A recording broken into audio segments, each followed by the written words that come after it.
కూర్చున్నాం. సాక్ష్యాలు ఇవ్వగలిగిన వారు సాక్ష్యాలు ఇవ్వమని దేవుని పేరిట మనవి చేస్తున్నామండి. సాక్ష్యాలను బట్టి ఒకసారి దేవాది దేవునికి కృతజ్ఞతాస్తుతులు చెల్లిద్దాం. హల్లెలూయా, హల్లెలూయా, హల్లెలూయా. గొప్ప దేవాది దేవుడు మన జీవితాల్లో ఎన్నో కార్యాలు చేస్తూ వస్తున్నారు. మొదటి సాక్ష్యం తల్లి ఇచ్చారు. బిడ్డలు రాకపోకల్లో దేవుడు క్షేమంగా క్షేమంగా తీసుకొచ్చారు. సాక్ష్యం ఇచ్చుకుంటానన్నారు. అలాగే వారు వచ్చిన రీతిగా ఆరుగురికి కూడా దేవుడు ఎంతగానో కృప చూపిస్తూ నడిపించిన విధానం కొరకే వందనాలు. మరి సావిత్రి గారు, వారి కుమారులు, వారి కుటుంబం అంతగానో మమ్మల్ని ప్రేమిస్తూ ఉంటుంది. వారు ఎక్కడికి వెళ్ళినా బిడ్డలను తీసుకువెళ్తూ ఉంటారు. అయితే ఆ ప్రాంతం చూడటానికి చిన్న వయసులోనే దేవుడు కృప చూపించానని దేవునికి మహిమ ఘనత కలుగునుగాక. మరి లక్ష్మి గారు ఇచ్చిన సాక్ష్యం నిజంగా లక్ష్మి గారికి 540, 550 దాటేసిందండి షుగరు. చాలా ప్రమాదకరమైన పరిస్థితిలో ఉన్నారు. నాకు ఎందుకో మనసుకు ప్రేరేపించి లక్ష్మి గారికి ఫోన్ చేయాలి అని ప్రేరేపించి నేను ఫోన్ చేస్తే ఇలాగమ్మని బోర్న ఏడుస్తూ ఆవిడ బాధను పంచుకున్నారు. ఏం కాదు, భయపడద్దని ఓదార్చి దేవుని మాటలు చెప్పి అక్కడ మరలా తిరిగి నేను మందిరంలో మీ అందరికీ తెలియజేయటం, మనందరం కలిసి ప్రార్థన చేయటం తల్లి కొరకు.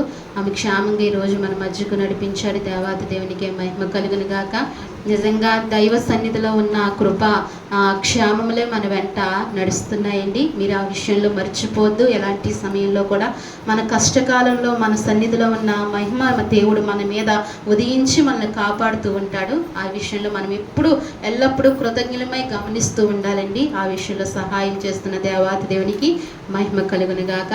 అలాగే తల్లి లక్ష్మి గారు ఇచ్చిన సాక్ష్యం, మరి మల్లిక కుమార్తె విషయంలో దేవుడు సహాయపడుతూ వచ్చారు. మరి చంటి బిడ్డకు మంచి ఆరోగ్యం దేవుడు అనుగ్రహించారు. మరి దేవుడిని అడగటం వల్ల దేవుడు మనకి ఎన్నో సహాయాలు చేస్తున్నారు. ఆ విషయాన్ని బట్టి దేవునికి మహిమ ఘనత కలుగునుగాక.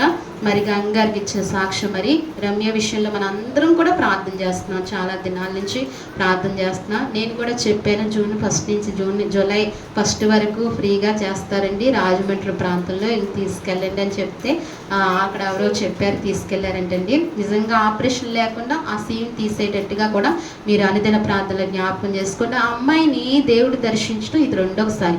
మొదటిసారి కూడా ఇలా ప్రమాదంగా ఉన్నప్పుడు మన అందరం కూడా ప్రార్థన చేసినప్పుడు అప్పుడు ఆ అమ్మాయి ఒక నైట్ పడుకుంటే డాబా పైన ఒక పెద్ద మనిషి వచ్చి దర్శించినట్టు ఏదో సాక్ష్యం ఆ అమ్మాయి ఇచ్చిందండి. నేను కొంచెం మర్చిపోయాను, కానీ మర్చిపోలేదు. ఆ అమ్మాయిని దర్శించినట్టు దేవుడు పెద్ద మనిషి వచ్చి ఆ అమ్మాయిని అప్పుడు నొప్పి కూడా తగ్గిందని చెప్పింది. కానీ ఆ అమ్మాయి దేవుని వైపుకు పూర్తిగా తిరగట్లేదండి. తల్లి ప్రార్థన చేస్తున్నారు, తనకు అవకాశం ఉంది, తన అత్తమామలు ఒప్పుకుంటున్నారు.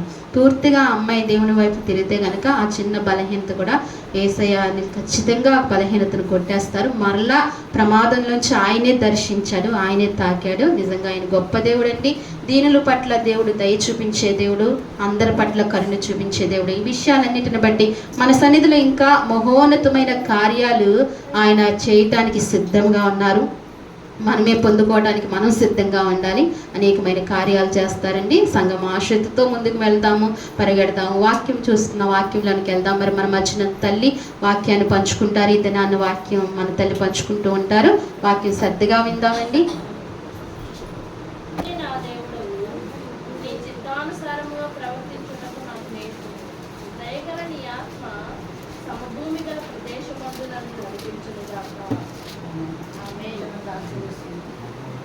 ప్రభా మీకు వందనాలు, స్తోత్రాలు తండ్రి. ఇదిగో నా ప్రభా, ఆయన సన్నిధానంలో నన్ను నిలబడిచ్చారు. మీకు వందనాలు, స్తోత్రాలు. మీకు చేతగాని దానం ఆయన ఏమీ తెలియని దానం నా ప్రభా, కూడా నేను కలిగిన దానం నన్ను బలపరిచి ఆయన చెప్పాలనే ఆశతో నన్ను ఇక్కడ ఈ దినం నిలబెట్టారు. నాకు ఈ అవకాశం ఇచ్చినట్టు ఈ సమయాన్ని కూడా మీకు వందనాలు చెల్లించుకుంటున్నాను.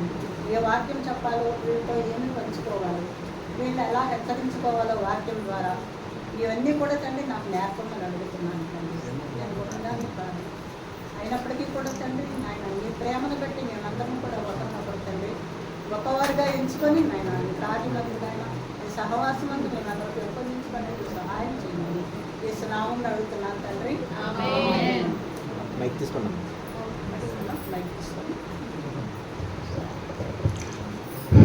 ప్రియులారా, మరి ఇప్పుడు గడిచిన ఎండాకాలం అంతా కూడా మనం చాలా అవస్థలు పడ్డాం కదండి. మీరేమో కానీ మరి నేను క్యాన్సర్ పేషెంట్ని కాబట్టి నేను పడ్డ యాత్ర ఇంతంత కాదు, చాలా నరకం అనుభవించాను. అమ్మగారు వస్తూ ఉండేవారు నా దగ్గరికి దర్శించడానికి. ఆ రోజున పడుకొని ఉంటాం, కళ్ళు తిరగటము, తలనొప్పి, ఏదో రోజుకి ఒకటి ఉంటుంది నాకు సమస్య, ఉండదంటూ ఉండదు. అది నేను బలపరుచుకుంటూ బ్రతకడమే నాకు దేవుడు ఇచ్చిన వరం అనుకుంటా, మరి నాకు తెలీదు, అలా బ్రతికేస్తున్నానండి. అయితే మరి ఎండాకాలం అంతా కూడా బలహీనలైన వాళ్ళు చాలా బాధపడి ఉంటారండి. మరి గర్భిణీ స్త్రీలు, బాలింతలు, అందరూ కూడాను. అయినప్పుడు వారందరి కొరకు నిత్యము కూడాను ప్రార్థిస్తూ ఉండేదాన్ని నేను. ఇంకా నాకు ఒక్కదాన్నే ఉంటాను, నాకు ప్రార్థనే. ఎప్పుడైనా బాగోపోయినా ఏమైనా సరే ఆ బైబిల్ ముందేసుకొని వాక్యం నేను చదవడం కంటే రాసుకుంటాం ఎక్కువ ఇష్టపడతానండి. నోట్స్ ఎక్కువ తీసుకుంటాను, ఎందుకంటే ఇప్పుడు చదివిన వాక్యం రేపు గుర్తుండదు నాకు. అందుకని ఏం చేస్తాను, ఆ వాక్యం వెంటనే అక్కడ మెన్షన్ చేసేసుకుంటే రేపు కబుక్కుని ఆ వాక్యం కావాలంటే ఈ వాక్యంతో జత చేసుకుంటూ ఉంటాను. అది నాకు మొదటి నుంచి అలవాటు, ఇలా చేసుకుంటూ ఉంటాను అన్నమాట. అయితే నేను ఈ వాక్యం చదివినప్పుడు అంటే, నీవే నా దేవుడవు, నీ చిత్తానుసారముగా ప్రవర్తించుటకు నాకు నేర్పుము, దయగలన నీ ఆత్మ సమభూమి గల ప్రదేశమందు నన్ను నడిపించుగా. సమభూమి గల ప్రదేశమందు నన్ను నడిపించాలి. సమభూమి అంటే ఏంటి అండి? సమభూమి అంటే సమానమైన భూమి. ఇప్పుడు మనం నడుస్తున్నాం, ఎగుడు దిగుళ్ళు ఉన్నాయనుకోండి, ఆ భూమిని ఏమంటాం? ఎగుడు దిగుళ్ళు భూమి. ఏమండి నడవలేకపోతున్నాను, ఎక్కలేకపోతున్నానండి, కింద రాయి కూర్చుంది. కానీ మన దేవుడు ఎక్కడ నడిపించగలడు? సమభూమి గల ప్రదేశాల్లో ఆయన నడిపించగలడు అని చెప్పి వాక్యం ద్వారా మాట్లాడుతున్నాడు.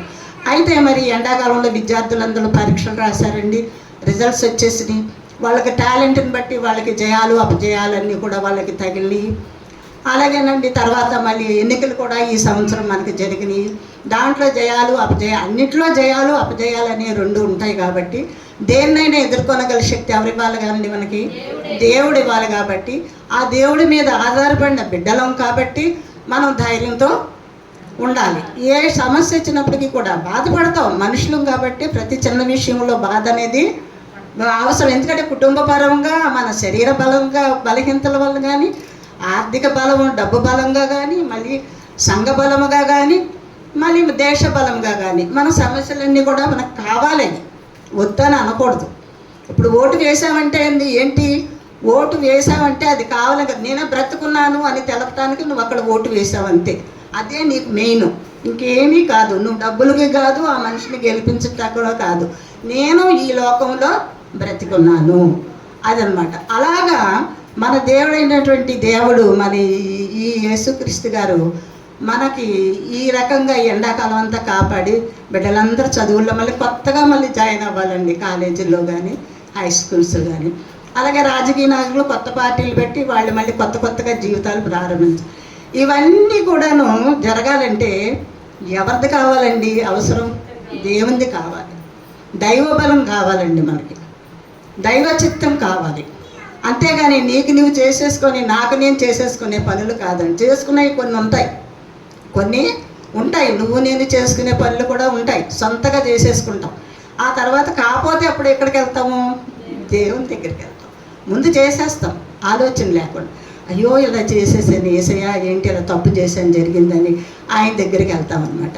ఇలాంటి నిర్ణయాలు తీసుకునేటప్పుడంట మనందరం కూడా ముందుగా దేవుని చిత్తాన్ని అడగాలంట, దైవ బలాన్ని కోరుకోవాలంట. అయ్యా నేను ఈ పని చేస్తున్నాను, నీ చిత్తమేంటి నాకు తెలపండి. ఆయన మాట ద్వారా తెలపచ్చు, నీ చెవిలో చెప్పచ్చు, నీ మనసాక్షి ప్రకారంగా మాట్లాడవచ్చు.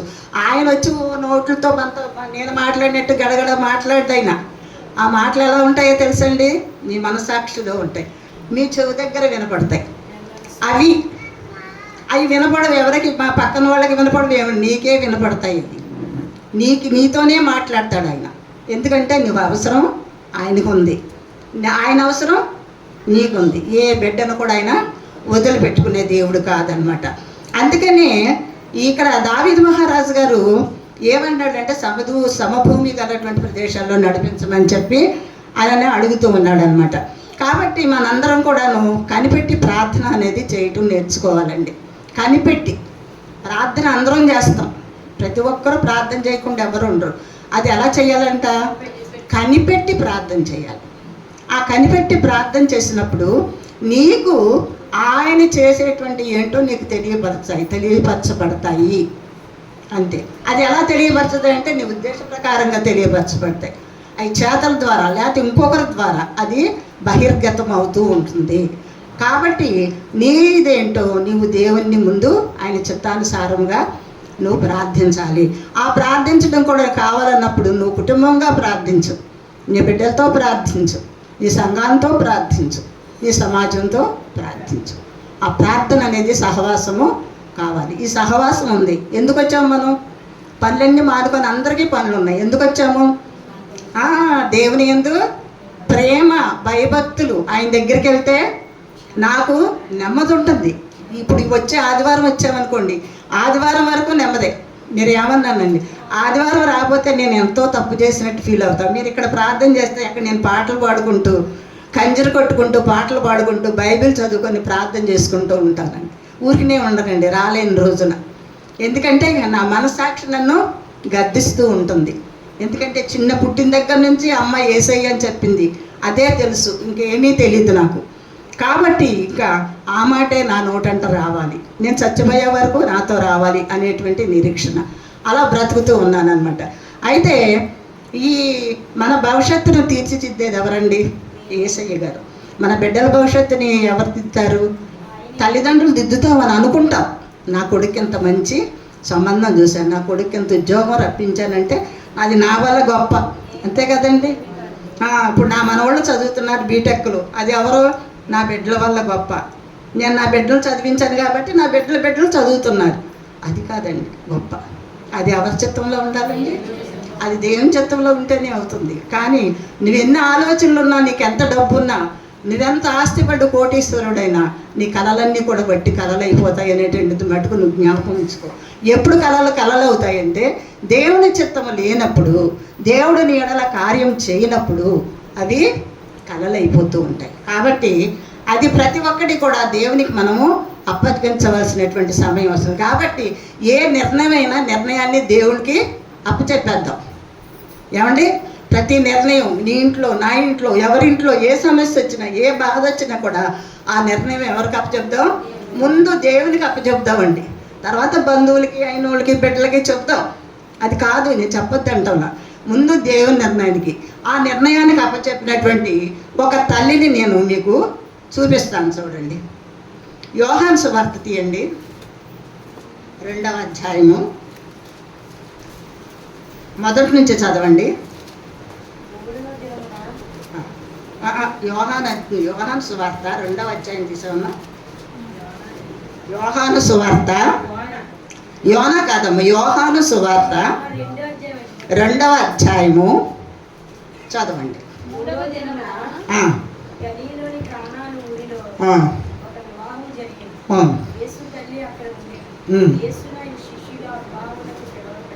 పడిరి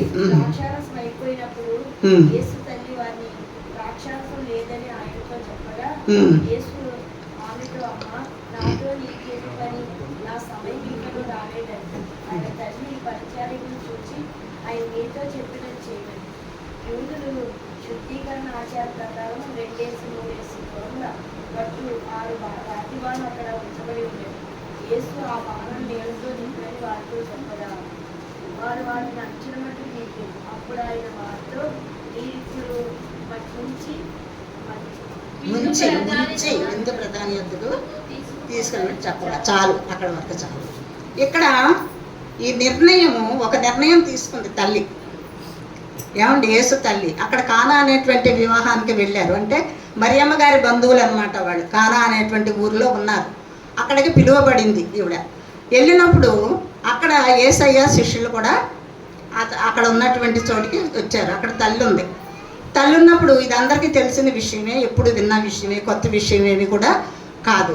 అయితే ఇక్కడ ఏమైపోయిందంట, ద్రాక్ష రసము సహజంగా మనం ఏమన్నా విందులు చేసుకున్నప్పుడు కొన్ని అయిపోతూ ఉంటాయి.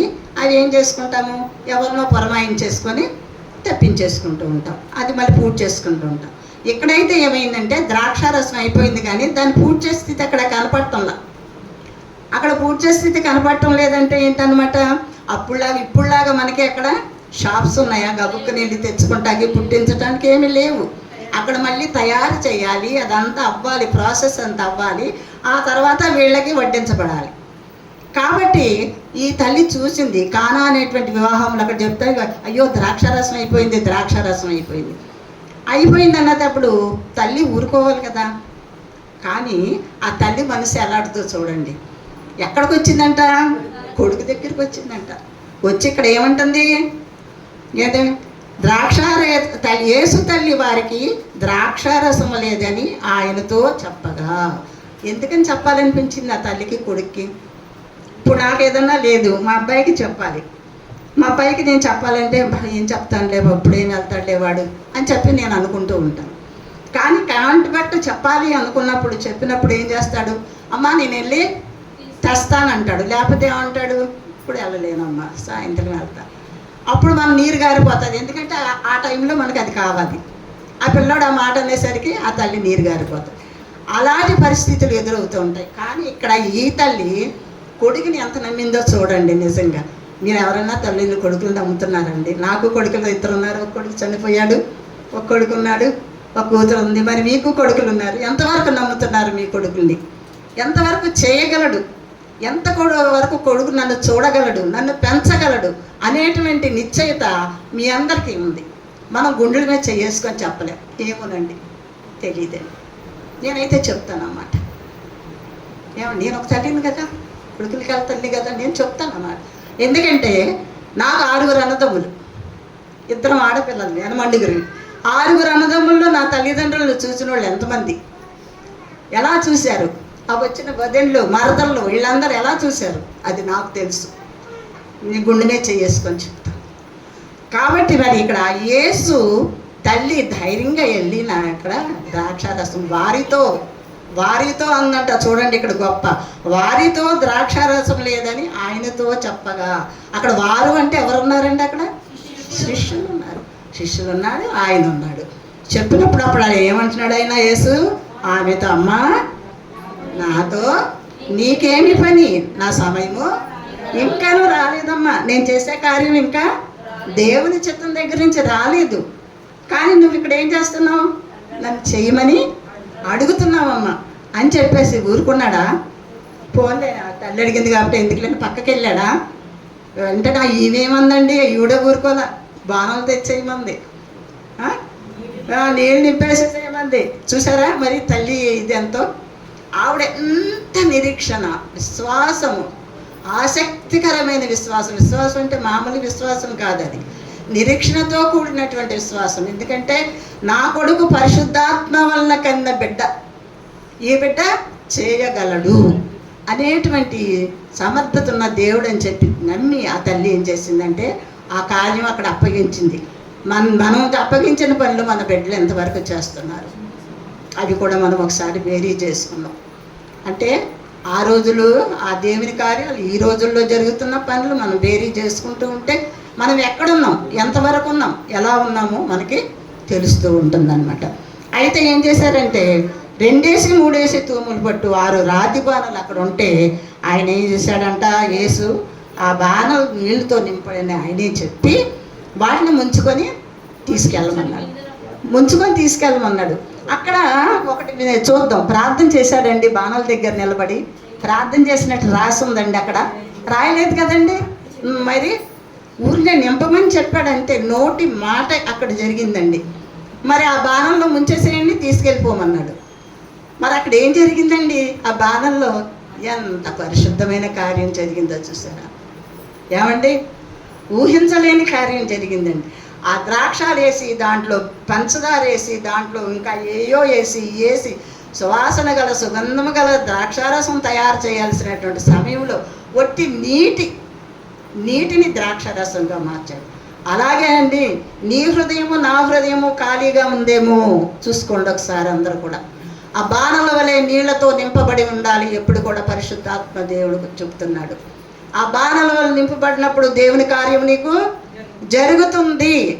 నింపబడాలి, నింపబడినప్పుడే నీకు జరుగుతుంది. ఆయన పరిశుద్ధ కార్యం చేస్తాడు, చెయ్యగలడు, సమర్థుడు.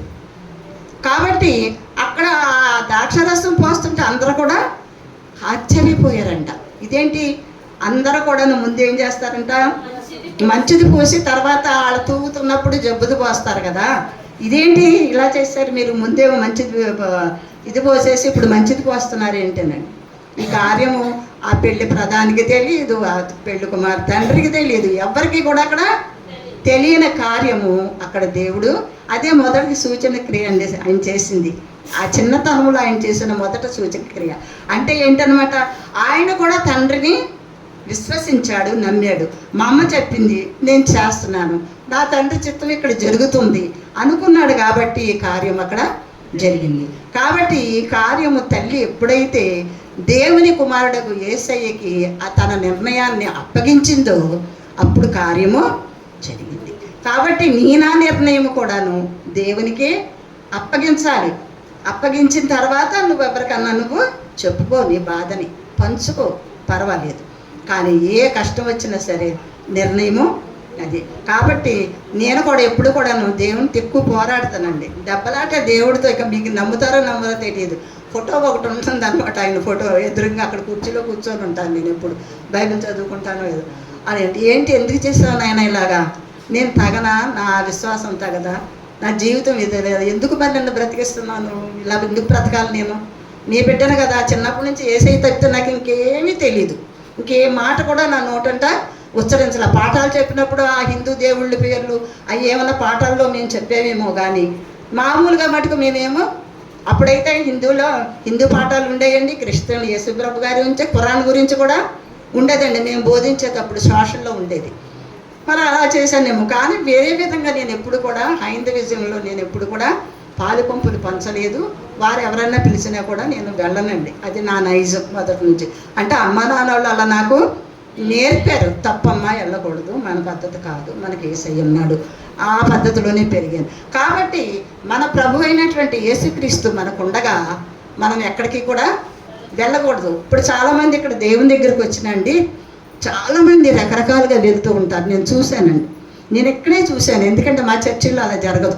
పెద్ద పెద్ద చర్చిలు, లూథరన్ చర్చిల్లో అలాగ ఎవరు కూడాను జరగదు. ఇక్కడికి వచ్చింది అది చిన్న చర్చిలకు వచ్చిన తర్వాత నేను చూసినప్పుడు, ఈ సంఘానికి వచ్చిన తర్వాత ఇంకో సంఘానికి వెళ్ళిపోతూ ఉన్నప్పుడు అడిగాను ఒక ఆవిడ్ని, ఏంటమ్మా మీరు స్థిరంగా ఒక సంఘానికి రావటం లేదు, మీరు ఒక సంఘంలో ఉండాలి కదా, వస్తున్నారు కదా, బలపడుతున్నారు కదా, ఎందుకు ఆ సంఘాన్ని విడిచిపెట్టారంటే ఆ సంఘం నచ్చలేదు, బాగా చెప్పటం లేదు. ఈవిడికి ఏం తెలుసని బాగా చెప్పటం లేదు? నీకు బైబిల్ ఏమాత్రం తెలుసు, నీకు బాగా చెప్పటం లేదంటే నువ్వు లోతైన జ్ఞానంతో ఉన్నప్పుడు నీకు బైబిల్లో ఏమైనా పొరపాట్లు ఉంటే ఓహో ఈ అమ్మాయి ఇక్కడ పొరపాటు చెప్పింది సర్దిద్దుకోవాలి. కానీ ఏమి చెప్పటం లేదేంటి అంటే కార్యాలు అవటం లేదంటండి. ప్రార్థన చేస్తే అది అలా ఎన్ని మార్చిందంటే నాకు తెలిసి 3-4 చర్చెస్ మార్చేసింది. చివరికి ఇంకో చర్చికి వెళ్తుంది. తర్వాత అడిగా, ఏంటి ఏ చర్చికి వెళ్తున్నావు అని అడిగాను. అమ్మ పలానా చర్చికి వెళ్తుంది. మిగతా చర్చిలన్నీ ఏమైపోయినాయి అని అడిగాను. అమ్మ అవన్నీ వదిలిపెట్టేసాను, ఇంకా మా అన్నమ్మ ఇక నుంచి ఆ చర్చికి వెళ్ళిపోతాను, ఇంకా అక్కడే పడిపోతాను. నీ మాటలు నేను ఎన్నోసార్లు విన్నాను, కానీ నువ్వు అలాగా చెప్పకూడదమ్మా. ఎక్కడైనా సరే స్థిరంగా ఒక చోట ఉండు. స్థిరత్వం కావాలి దేవుడికి. నువ్వు కంగిరి పింగిరిగా తిరిగితే ఆయన ఇష్టపట్టండి. ఒక తోటమాలు ఉన్నాడు. ఒక తోటమాలు ఉన్నప్పుడు అతను కొన్ని మొక్కలు తీసుకొచ్చాడు, చక్కటి పూల మొక్కలు తీసుకొచ్చాడు. చక్కగా నాటేసిన తర్వాత కొన్ని రోజులకి అక్కడ ఒకటి ఇక్కడ ఒకటి నాటిన తర్వాత కొన్ని రోజులకి ఆ మొక్కలు 15 రోజులకి చూసేసరికి ఆ మొక్కలు కొన్ని చిగురించినాయి, కొన్ని చిగురించలేదు, కొన్ని ఓడిలిపోయినాయి, తలలు ఏడాడేసినాయి. ఏంటి ఇలాగైందని చెప్పేసి అనుకున్న తర్వాత ఈ నేల బాగలేదనుకుంటా, ఈ బలం లేదు అందుకని మొక్కలన్నీ లాగేసి తీసుకెళ్ళి ఇంకో చోట బాధ పెడితే అక్కడ కొన్ని దినాలు కూడా అదే పరిస్థితి. మళ్ళీ కొన్ని దినాలైంది. కాబట్టి నువ్వు సంఘం అనేది ఒక సంఘాన్ని వదిలిపెట్టి నువ్వు వెళ్ళి ఇంకో సంఘంలో పడినప్పుడు నీ స్థితి ఎలా ఉంటుందంటే ఆ మొక్క స్థితిలో వాడిపోయి తూలిపోయి పడిపోయే స్థితిలో నువ్వు ఉన్నావు. జాగ్రత్త. నీ సంఘాన్ని నమ్మినప్పుడు నీ సంఘానికి రా, దాంట్లో నువ్వు బలపడుతున్నావు, నువ్వు సాక్ష్యం ఇస్తున్నావు, సాక్షిగా నిలబడ్డావు, ఉండు అంతే. వేరే వైపు చూడొద్దు. నీ బంధువులు చెప్పొచ్చు, నీ స్నేహితులు చెప్పొచ్చు, నీ ఇరుపరుగు వారు, ఇదిగో నీకు బాగలేదు కదా, వెళ్ళి నీ పిల్లల్ని తీసుకెళ్ళి అక్కడ తాయితీ కట్టించు, అక్కడ ఏంటో ఉంటాయి కదా, ఏంటంటో తాళ్ళు ఉంటాయి కదా, అవి కట్టించు అని నీకు చెప్తున్నారేమో. భ్రమపడద్దు బిడ్డ, అది సాతాను కార్యాలు. ఎందుకంటే లాగేస్తుంది మనసు. తల్లులం కదా మనం. ఎవరైనా చెప్తే ఇది చేస్తే బాగుంటుందేమో, అది చేస్తే బాగుంటుందేమో అనుకుంటాం. కానండి అది చాలా తప్పు. ఒకే అందుకని అంటాడు, నేనే మార్గమును జీవమును సత్యమునే. నా మార్గాన్ని చూడండి, ఇటు అటు మార్గాలను మీరు చూడొద్దు. చూసారా వెళ్ళిపోతారు. 2 పడవల మీద కాళ్ళు వేయొద్దు. బైబిల్లో ఉన్న మాటలు, నేను సొంతగా చెప్పిన మాటలు కాదు. ఎక్కడ పడిపోతారు? మధ్యలో పడిపోతాం. జాగ్రత్త. కాబట్టి మిమ్మల్ని మీరు పరీక్షించుకోండి అమ్మా. మీరు ఎక్కడైతే బలపడుతున్నారో, ఎక్కడైతే ఆ వాక్యం ద్వారా ఆనందిస్తున్నారో, ఎక్కడైతే మీకు ఆ సంఘం ద్వారా మీకు మేలు కలుగుతుందో, కాబట్టి మీకు కష్టం కలగానే అమ్మానని పలికి ప్రార్థనిస్తున్నారు, మిమ్మల్ని బలపరుస్తున్నారు, ఆ సంఘాన్ని మీరు హత్తుకోమని మిమ్మల్ని ప్రేమపూర్వకంగా మీకు నేను చెప్తున్నాను. తెలుసండి, అది బలపడాలి. కాబట్టి ఇది కాదు అది కాదు అని చెప్పేసి మన జీవితాలను మార్చుకున్నట్టయితే, మన జీవితాలని దేవుని నిర్ణయానికి అప్పగించుకోపోయినట్లయితే మన కార్యాలు మనకేమీ కూడా జరగవనే సత్యాన్ని మనకి తెలుస్తుందన్నమాట. కాబట్టి ఇక్కడ మరియమ్మ గారు చక్కటి నిర్ణయము తీసుకున్నట్టుగా మనము చూస్తుంది. ఆ నిర్ణయం ఏంటంటే తన కొడుకు చేయగలడు, సమర్థుడు అని దైవ కార్యం జరుగుతుందని అక్కడ నిరీక్షించింది. కాబట్టి ఆ తల్లి చేసింది. రెండోది మనం చూద్దాం, చూడండి. రెండోది అపోస్తల కార్యము 12:15. అందుకు వారు, నీవు పిచ్చిదాని వలె, అయితే తాను చెప్పినదే నిజమని ఆమె దృఢముగా చెప్పినప్పుడు వారు అతని దూత పేతురు ఇంకను తప్పించున్నందున వారు తలుపు తీసి అతన్ని చూసి విభ్రాంతి నొందిరి. అతడు ఊరకుండుదని వారికి సైగ చేసి ప్రభువు తమ చెరసాల నుండి ఎలాగూ తీసుకొని వచ్చునో వారికి వివరించి యాకోబుకును సహోదరులకును ఈ సంగతి తెలియచేయడని చెప్పి బయలుదేరి వేరొక చోటుకు వెళ్ళాడు. చాలమ్మా. ఇక్కడ చూస్తే ఇక్కడ పేతురు గారి గురించి రాయబడి ఉన్నదండి. 12వ అధ్యాయం మొదటి నుంచి కూడాను, అపోస్తల కార్యం 12వ అధ్యాయం మొదటి నుంచి రాయబడింది. అక్కడ హేరోదు రాజు కాలంలో మరి ఆ సంఘం వారిలో చాలామందిని బలాత్కారంగా బంధించేశారు. యాకోబు అనేటువంటి ఆయన్ని ఖడ్గాంతో కూడా చంపించేశాడు. ఈ పేతురు అని ఆయన ఆ ఖడ్గానికి బలి కాకుండా ఉన్నాడు. యూదులు ఏం చేశారంటే, వీళ్ళు యూదులంటే ఇష్టం లేదు. ఇప్పటి నుంచి మొదట ఆది కాలం నుంచి, ఇది యేసయ్య కాలం నుంచి కూడా ఉన్నదే. ఆ పేతురు గారిని బంధించారు. పేతురు దొరికాడు. పేతురుని బంధించేసి ఆయన్ని చెరసాల్లో వేశారు. అప్పుడు రొట్టెల పండుగ కాబట్టి ఇప్పుడు వరకు పండగ రోజున ఏం చేయొద్దు, అతన్ని అక్కడ పెట్టేద్దాం, జైల్లో పెట్టేసేసి ఉంచేశారండి. జైల్లో పెట్టేసి ఉంచినప్పుడు తర్వాత అతన్ని బయటికి తీసుకొద్దామని రాజుగారు అనుకున్నారు. అయితే ఇక్కడ ఏమైందంటే, ఇక్కడ 6వ వచనం చూడండి, 6:12-6. ఈరోజు అతని వెలుపలికి తీసుకుని రావాలని ఉండగా ఆ రాత్రే పేతురు 2 సంకెళ్లతో బంధింపబడి 2 సైనికుల మధ్య నిలుచుండెను. మరియు కావలి వారి తలుపుల ఎదుట చెరసాలను కాచుకునిచుండిరి. ఇదిగో ప్రభువు దూత అతని దగ్గరకు నిలిచెను. అతనుండిన గదిలో వెలుగు ప్రకాశించును. దూత పేతురు పక్కన తట్టి త్వరగా లెమ్మని చెప్పి అతన్ని లేపగా సంకెళ్ళు అతని చేతుల నుండి చాలమ్మా. చూసారండి, పేతుర్ని చెరసాలలో వేసేసారు. అయితే పేతురు చెరసాలలో వేశారు అనగానే ఇక్కడ సంఘం అంట ఏం చేస్తుందంట, అత్యాశక్తితో. ఎలా అంటే ఏ శక్తితోనండి? అబ్బా, అది అండి, అది కావాలి మనకి. అత్యాశక్తి, మనకి ఆశ అంటే ఇంకా తీరదనమాట. నిద్రాహారాలు లేకుండా, ఏమీ లేకుండా అత్యాశక్తితో ప్రార్థిస్తున్నారు. ఏమని? పేతురు గారు బయటకు వచ్చేయాలి, విడుదల కలగాలి. ఎలా కలగాలి? ప్రార్థన ద్వారా. కానీ వీళ్ళు ఎవరి దగ్గరికి, ఏ నాయకుడి దగ్గరికి వెళ్ళలేదండి, ఏ గొప్పవారి దగ్గరికి ఏ అధికారి దగ్గరికి ఈ జనులు. అయ్యా, మా పేతురు గారు తప్పు చేయలేదు, మంచోడండి, క్షమించి వదిలేయండి అని చెప్పి ఎక్కడికి అడగటానికి వెళ్ళలేదు. కానీ వీళ్ళందరూ ఒక గదిలో చేరిపోయారండి. గదిలో చేరిపోయి ఏం చేస్తున్నారు? ప్రార్థన చేస్తున్నారు. అదండి, ఆ ప్రార్థనకి ఎంత బలం ఉందో, ఎంత తాకీదులు, ఎంత చట్టాలు వచ్చినప్పటికీ కూడా వాటన్నిటినీ కూడా విరగగొట్టి నలగగొట్టే గల స్తోమత ప్రార్థనకు ఉంది. మరి ఎస్తేరు రాణి కాలంలో చట్టాన్ని ఏం చేసిందండి? అధిగమించి తన ప్రాణానికి మించి ఆ రాజుగారి దండాన్ని ముట్టుకున్నప్పుడు, నేను చనిపోతానని తెలిసినప్పుడు కూడా తన జనాన్ని రక్షించుకుంది. కాబట్టి ప్రార్థన అనే దాన్ని అంత బలమైన ఆయుధంగా ఉన్నది. వీళ్ళందరూ కూడా అత్యాశక్తితో ప్రార్థించినప్పుడు అంట, ఈ పేతురు సైనికులు ఇద్దరి మధ్యలో హాయిగా నిద్రపోతున్నారంటండి. నాకు ఎప్పుడు ఆ వాక్యం చదివితే చాలా ఆశ్చర్యం. మనకి చిన్న సమస్య వస్తే ఏమైపోతాం? పీక్కొని బాబో ఇక ఏంటి తిన్నాం, తిండి తిన్నాం, నిద్రపోము, ఇక ఎంతసేపు అదే. అయితే ఏమైంది మరి? పేతురు గారు ఏమి నిద్రపోతున్నారు, ఆయనకి ఏం బాధ లేదు, సంఖ్యలు వేయబడ్డాయి, తప్పించుకుంటా కూడా వీల్లేదు. ఎలాగా ఈ నిద్రపోతున్నాడు అనుకుంటాను నేను. కానీ ఇక్కడ కార్యం జరగాలని ఉంది కాబట్టి మళ్ళీ బయట గేటు దగ్గర సైనికులు ఉన్నారు. మరి ఈయన్ని తప్పించడానికి ఒక దేవదూతను పంపారు యేసయ్య. వీళ్ళకి గాఢ నిద్ర కలిగజేశాడు, అక్కడ గొప్ప వెలుగు ప్రకాశింపజేశాడు. ఆ ఎంతటయ్యే రాలి పడిపోయినట్టుగా సంఖ్యలు విడిపోయింది. పట్టుకొని బయటికి తీసుకొచ్చేసాడు. బయటికి తీసుకొచ్చేసి ఒకడో గుమ్మం, రెండవ గుమ్మం ఇవన్నీ దాటుకుంటూ వస్తుంటంట.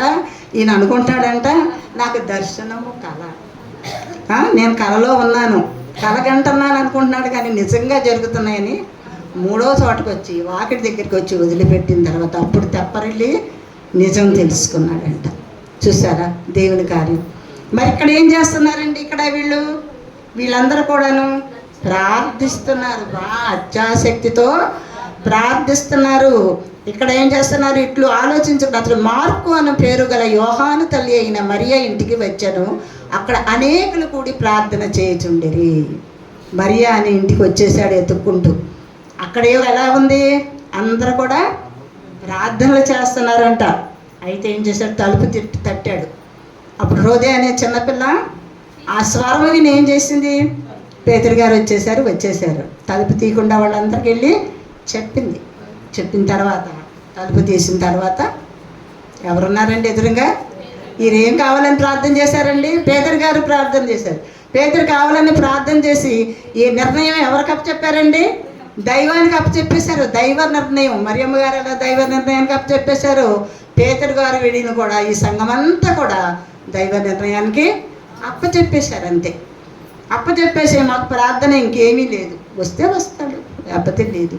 దేవుని కార్యం జరగాలి. ఎంత ప్రార్థన చూడండి. మరి మనకు ఆ ప్రార్థన ఉందండి ఈ రోజుల్లో. మాకు ప్రార్థిస్తాం లేదు నీ గురించి అంటాం, ఏదో కాసేపు ప్రార్థిస్తాం, 10 నిమిషాలు అయిపోతుంది అనమాట. గుర్తొచ్చినప్పుడు ప్రార్థిస్తాం. అమ్మగారు చెప్తూ ఉంటారు కొన్ని విషయాలు, వాళ్ళని పెట్టుకొని నేను ప్రార్థిస్తూ ఉంటాను అనమాట. ఇది దైవ నిర్ణయానికి వదిలిపెట్టే కార్యం. మరి వెళ్ళి అక్కడ సాక్ష్యం చెప్పాడు పేతురు కదండి. ఎంత గొప్ప సాక్ష్యం చెప్పాడండి, తను ఎలా రక్షించబడ్డాడు. అదండి మన జీవితాల్లో కూడానండి, మనం రక్షించబడాలంటే మన దేవుని ఎడల సంతోషంగా ఉండాలండి. మన నిర్ణయాలన్నీ దేవునికి అప్పచెప్పాలి.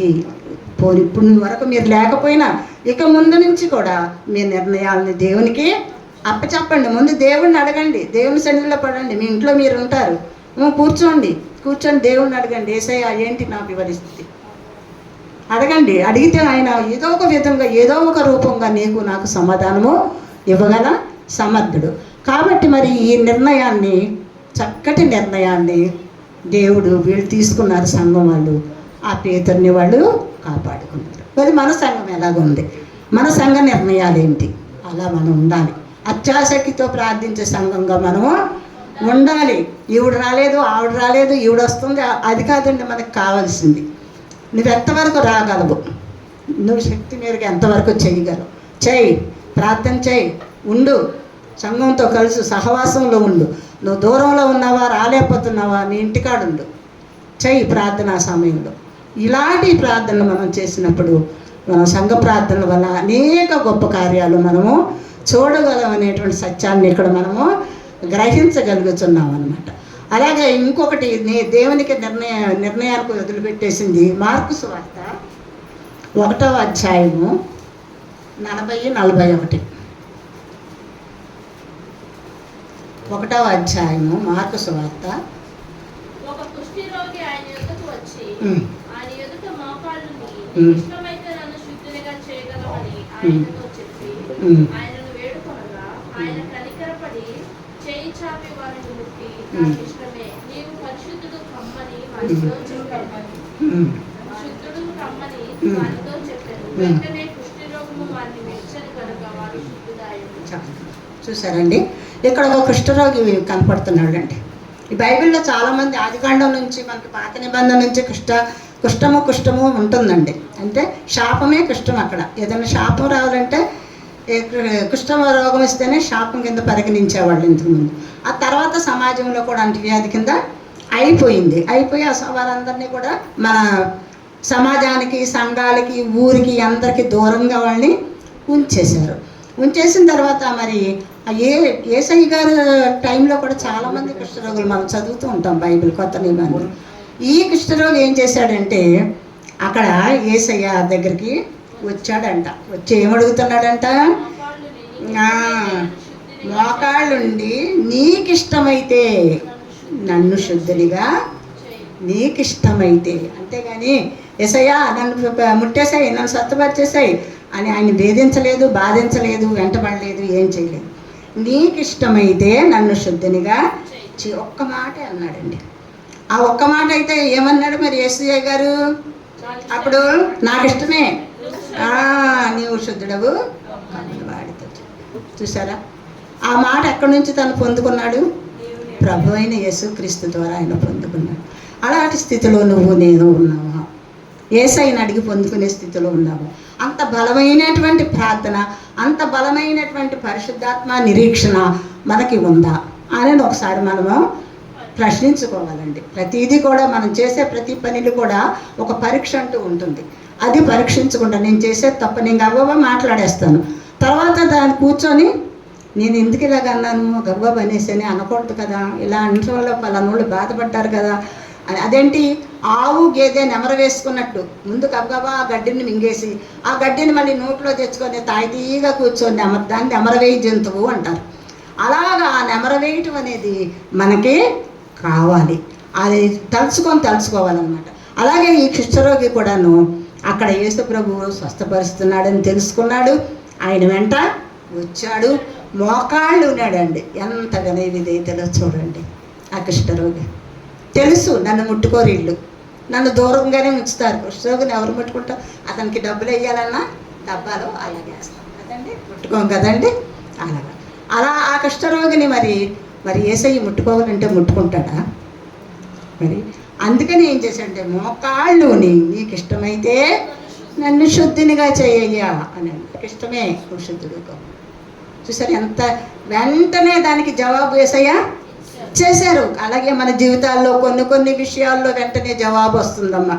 నువ్వు నేను అడిగితే కొన్ని విషయాలకి వెంటనే జవాబిస్తాడు. ఆ జవాబు కొరకు మనము వేచి చూడాలి, నిరీక్షణతో కూడా ఉండాలన్నమాట.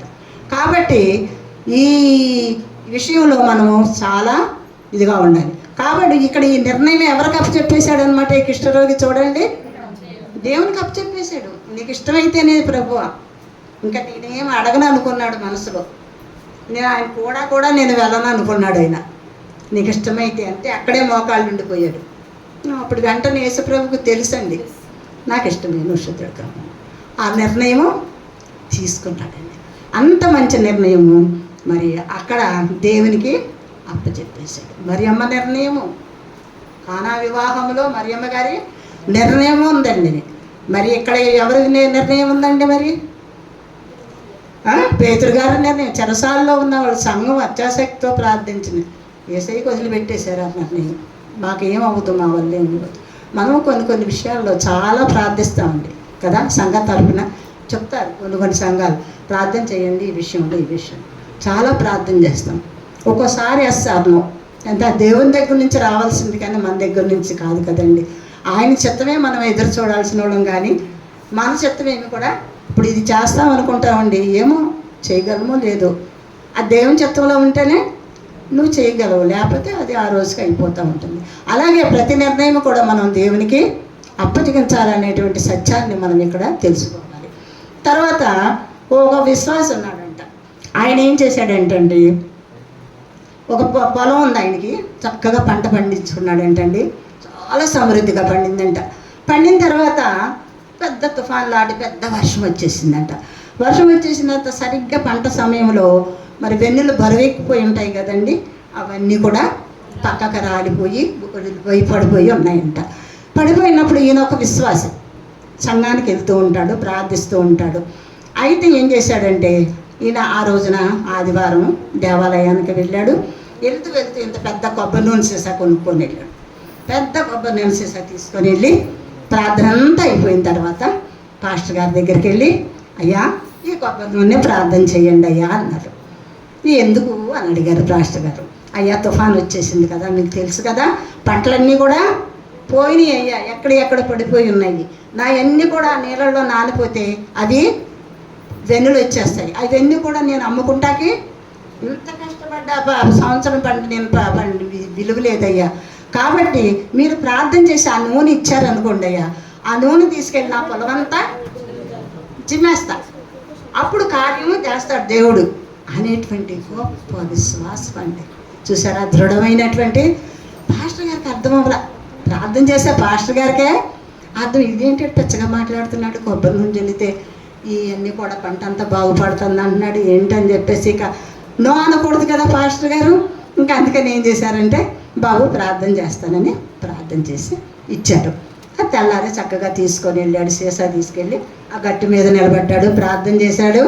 దేవా నీ చిత్తం ఏం చేస్తావో చెయ్యి, నేను మటుకు నువ్వు ప్రార్థించబడినటువంటి సేవకును నేను మొత్తం నా పొలం నిండా కూడా జల్లేస్తున్నాను, నువ్వు నాకు ఏ కార్యం చేస్తావో చెయ్యి అని చెప్పి కొబ్బరి నూనె తీసుకెళ్ళి అలా చెప్తే, యేసు రక్తం చేయి నువ్వు చేసేది చెయ్యి, యేసు రక్తం చేయి నువ్వు చేసేది చెయ్యి అని చెప్పేసి మొత్తం పంటంతా చెల్లేసాడంటండి. కొబ్బరి నూనె అంతా చెల్లేసిన తర్వాత కొన్ని 2-3 రోజులు వెళ్ళిన తర్వాత చూసేసరికి పంటంతా ఆరిపోయి వెన్నులు నిలబడి ఏది కూడా ఒక్క పిలక మొక్క రాకుండా చక్కగా ఉందంట.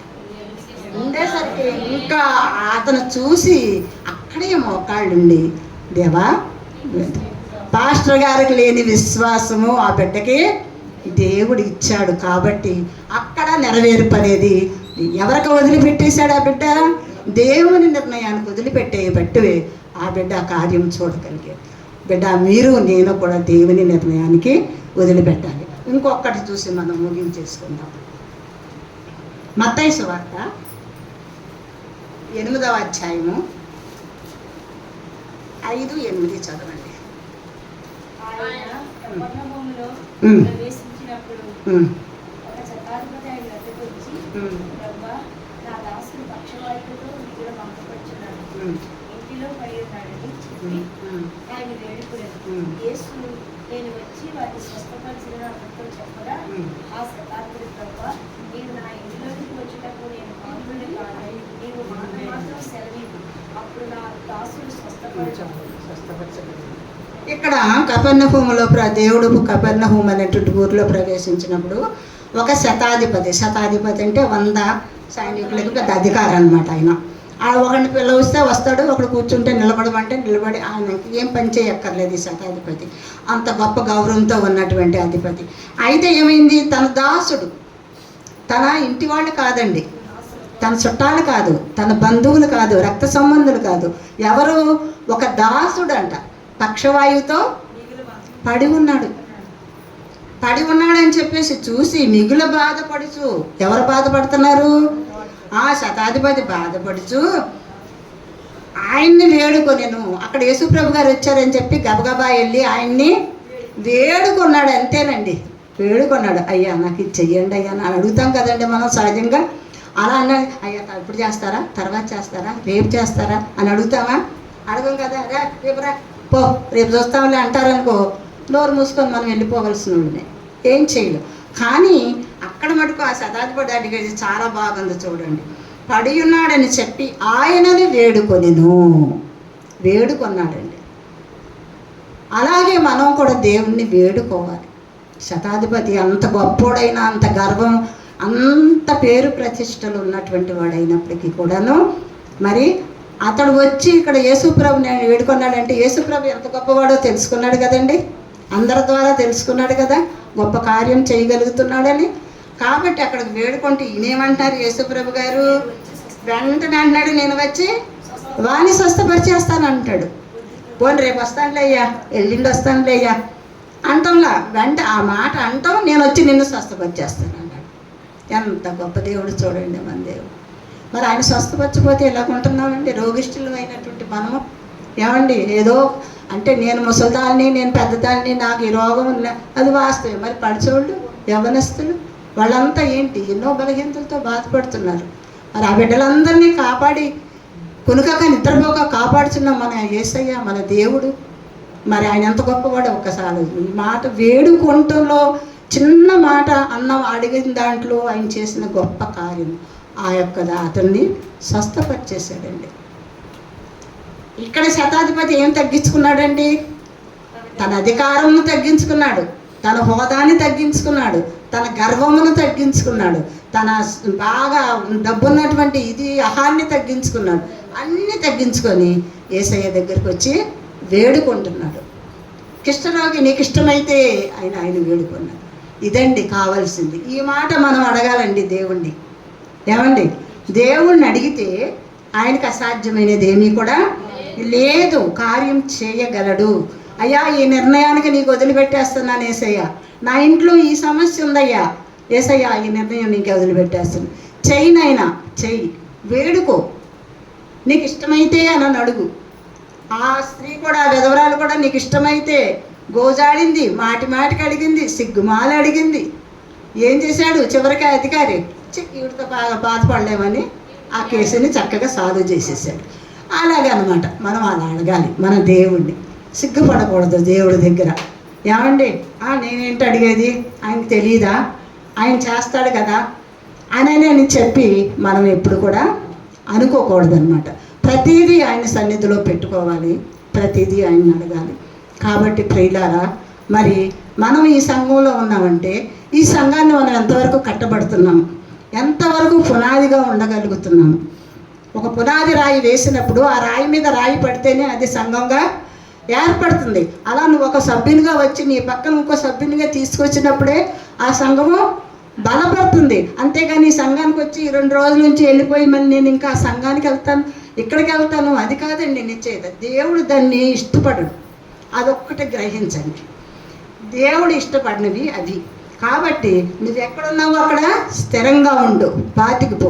నిన్ను బట్టి నీ వాళ్ళని తీసుకురావటానికి ప్రయత్నించు, సంఘాన్ని బలపరచు.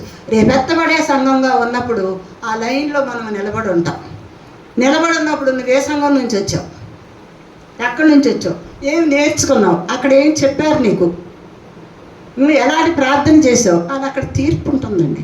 ఉట్టిగా లేదండి ఈ క్రైస్తవుల్లోకి వచ్చాము, మేము మతం మార్చుకున్నాము, దేవుని నమ్మామంటే ఏమీ ఇది కాదండి. గొప్ప క్రైస్తవులకి చాలా అవమానాలు, కష్టాలు, నష్టాలండి. అలాంటప్పుడే క్రైస్తవత్వంలోకి రావాలండి, మామూలుగా రాకూడదు. ఊరిని వచ్చేసి వెళ్ళిపోవటం కాదండి క్రైస్తవత్వం అంటే. క్రైస్తవుడు అనగా శ్రమలను అనుభవించాలని ఉంటుంది బైబిల్లో. శ్రమలు అనుభవించాలి.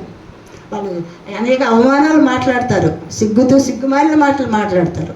తల వంచుకోవాలంతే, ఎప్పుడు కూడా సిగ్గుపడకూడదు. నేను దేవుని బిడ్డను అని నువ్వు ముద్ర వేసుకున్నప్పుడు ఇంకా మనకు ఆ సిగ్గు రాదండి.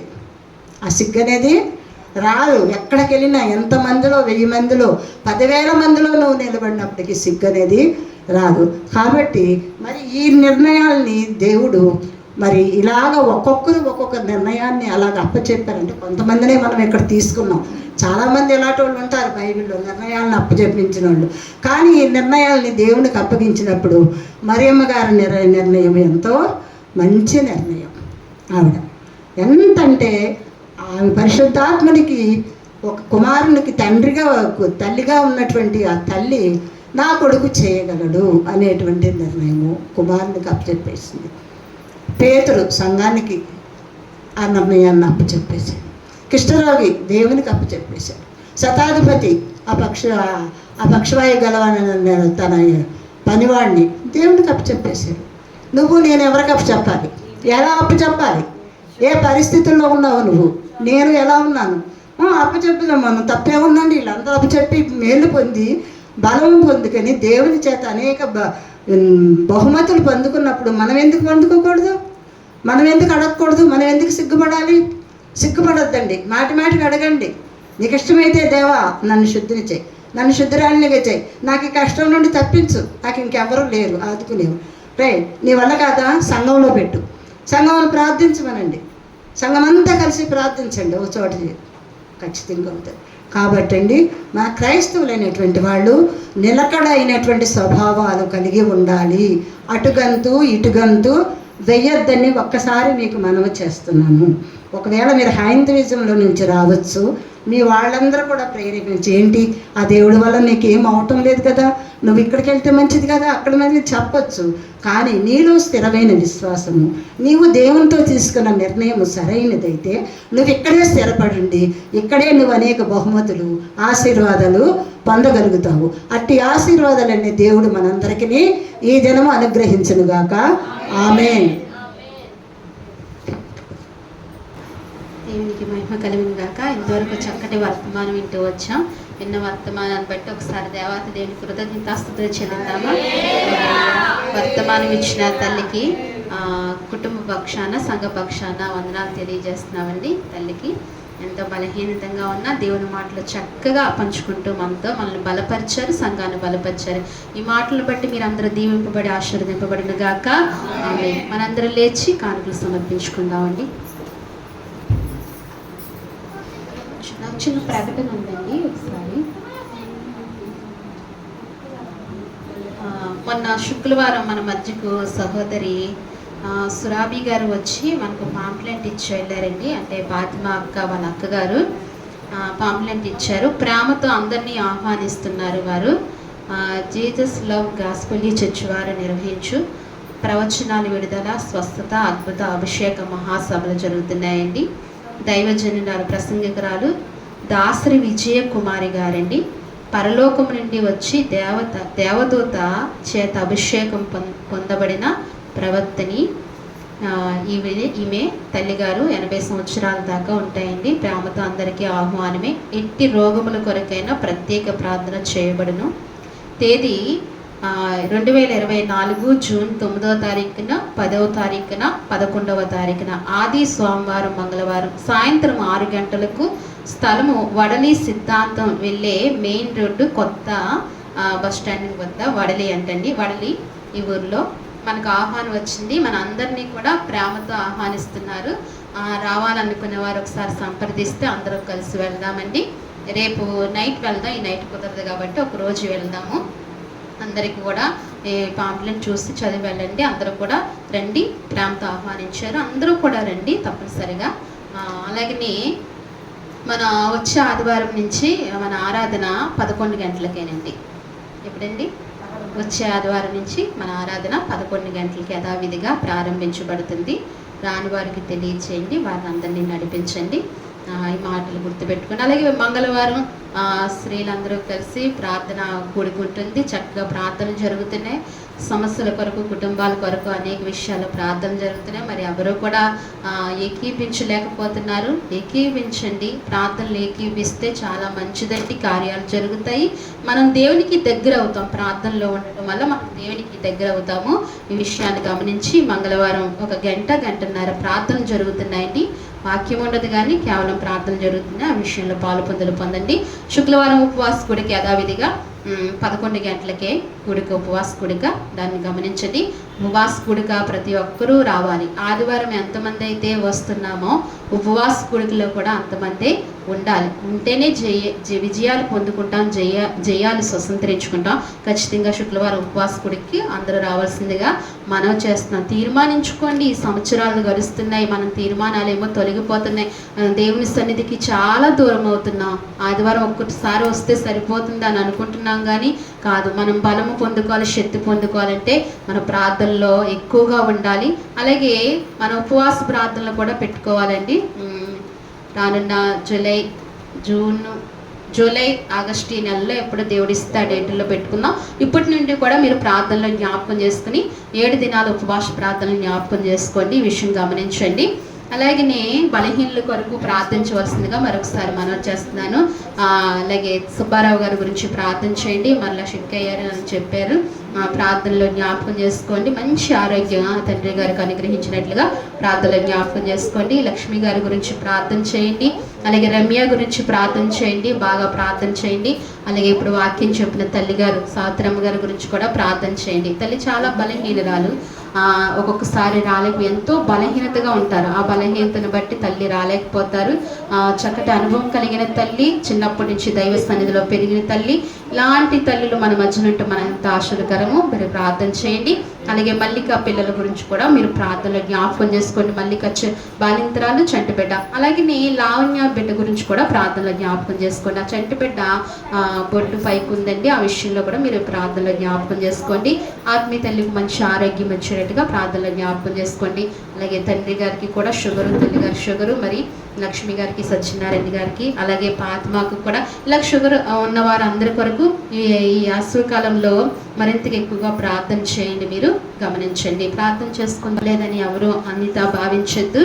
ఎందుకంటే బలహీనుల కొరకు చెప్పబడింది. కానీ అందరూ సంఘంలో ఉన్న అందరి కొరకు మనము ప్రార్థన చేయవలసిన బాధ్యత, అటువంటి నమ్మకత్వం దేవుడు మన మీద ఉంచాడు. కాబట్టి అందరి విషయంలో ప్రార్థన చేద్దాం. గొప్ప ప్రార్థనా పరులుగా మనం ఉందామండి.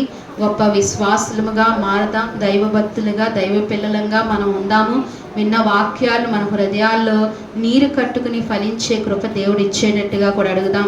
వారం వెంబడి వారము మనం వాక్యాలు వింటున్నాం. దేవుడు మనతో మాట్లాడుతున్నారు.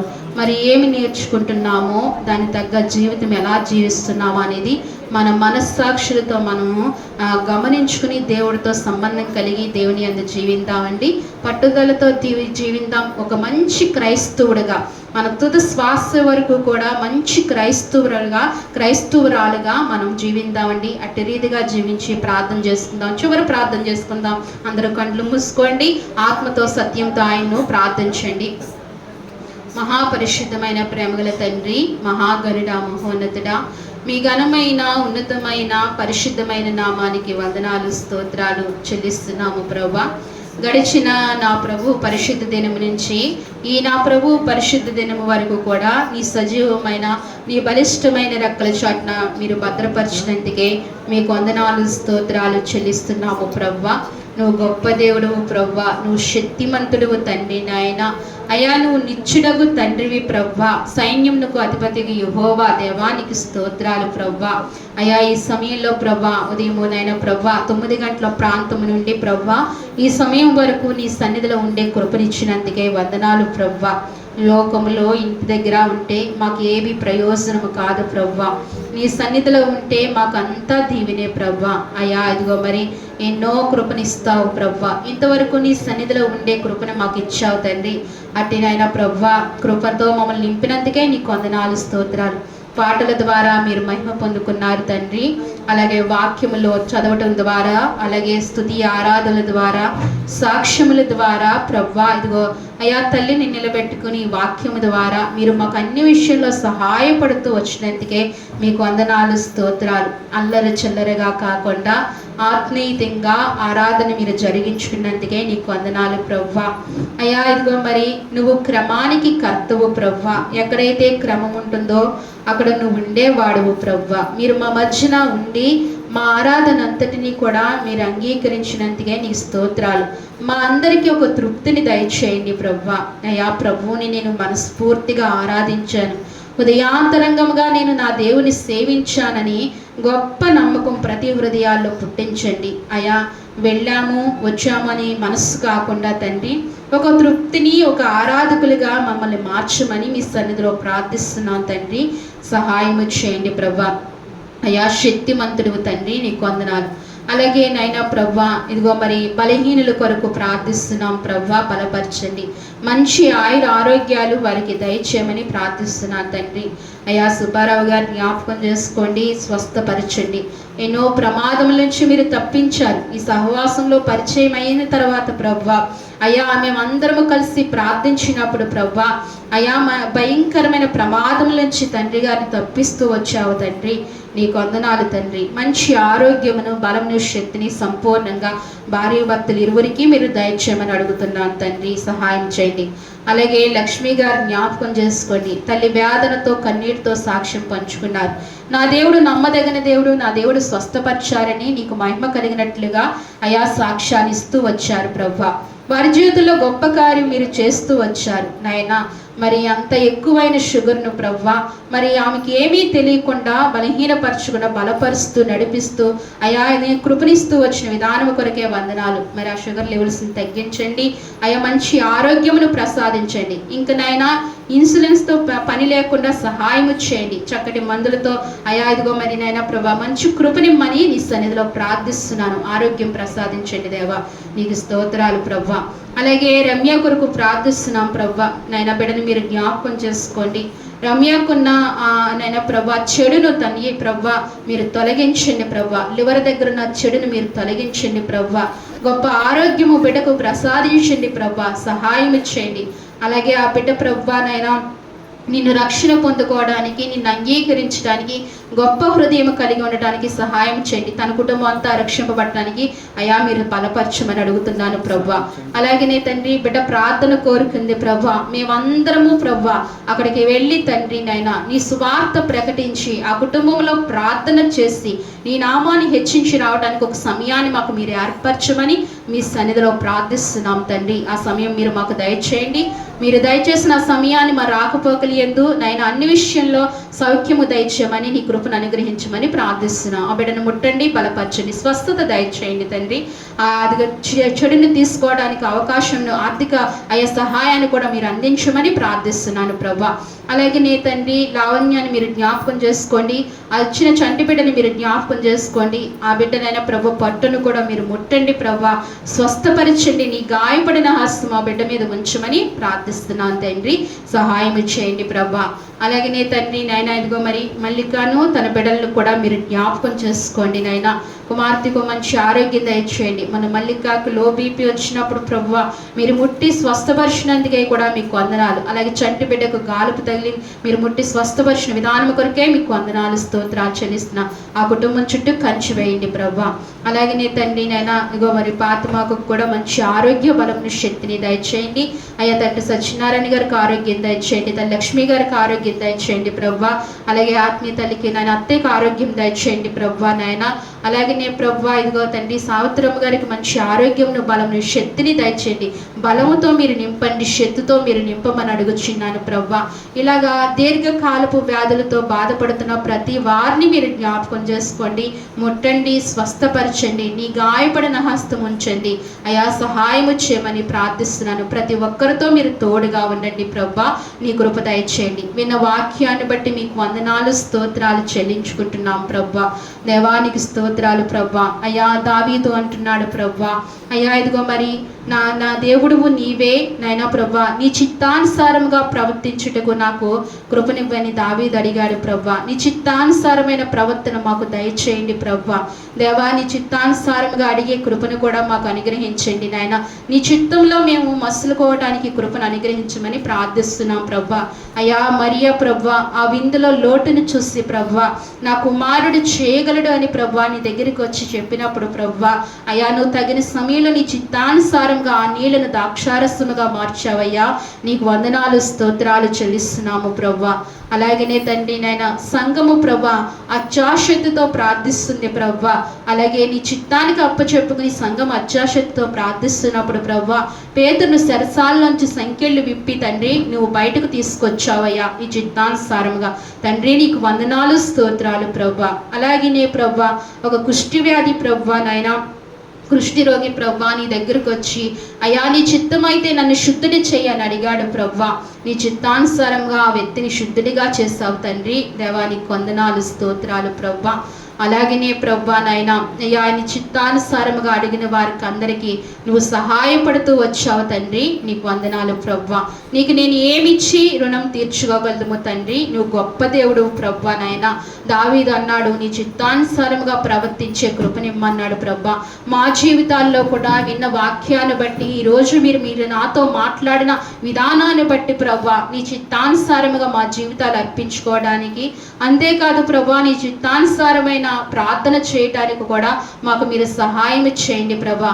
ఒక అధికారి శతాధిపతి వచ్చి తండ్రి నాయన తనకున్న నైనా ప్రభా అయా ప్రభా తన దగ్గరున్న పనివాడు రోగి అయితే ప్రభా తన కొరకు నిన్ను వేడుకున్నాడు ప్రభా నాయన. తగ్గించుకుని ప్రభా నీ చిత్తమైతే నా దాసుని స్వస్థపరచువు తండ్రి అని అడిగాడు ప్రభా.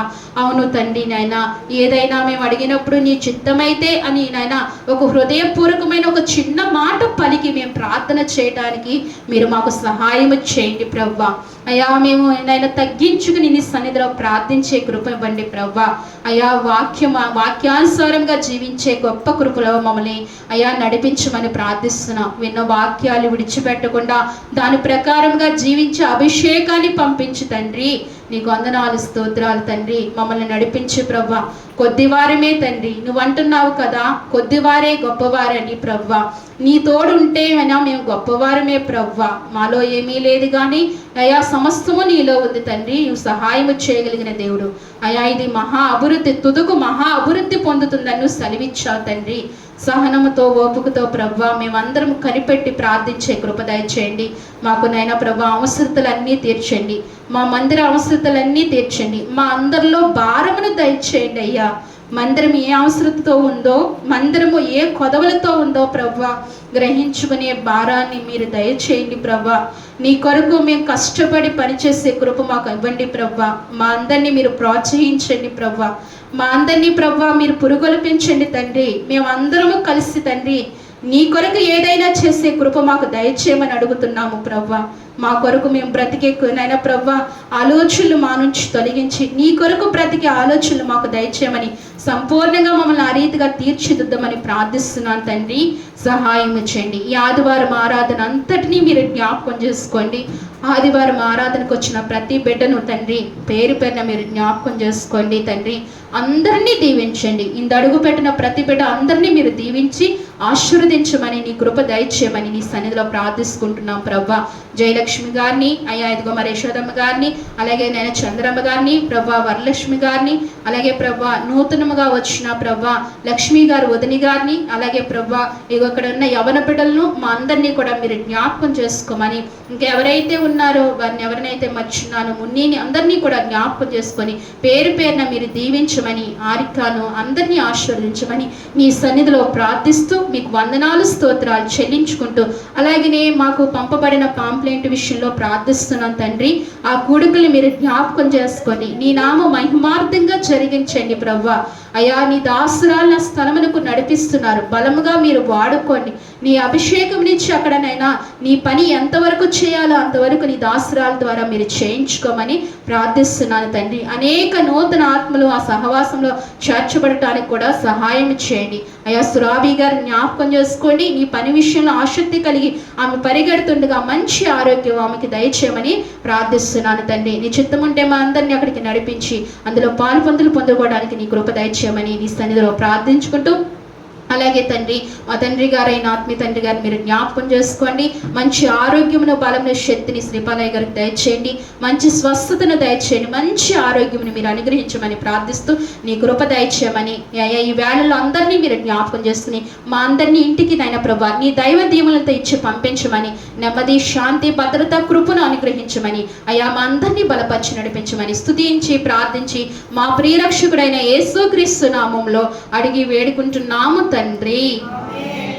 మన తండ్రి అయిన దేవుని ప్రేమయు కుమారుడైన యేసుక్రీస్తు కృపయు పరిశుద్ధాత్మ అన్నిన సహవాసము మనకు మన కుటుంబాలకు వాక్యం చెప్పిన తల్లికు ఇప్పుడును ఎల్లప్పుడూ సదాకాలము దేవుడు తోడైండి నడిపించును గాక. యేసు రక్తమే జయం, ప్రవేశ రక్తము సంపూర్ణమైన విజయం కలుగును గాక. ఆమేన్, ఆమేన్, ఆమేన్.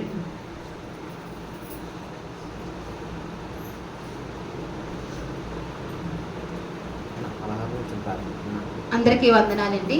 అందరికీ వందనాలు. మరి ఈరోజు పలహారం ఏర్పాటు చేశాడు, కుమారుడు అఖిల్ ఏర్పాటు చేశాడని మనకి పలహారం. కుమారుని గురించి ప్రార్థన జ్ఞాపకం చేసుకోండి.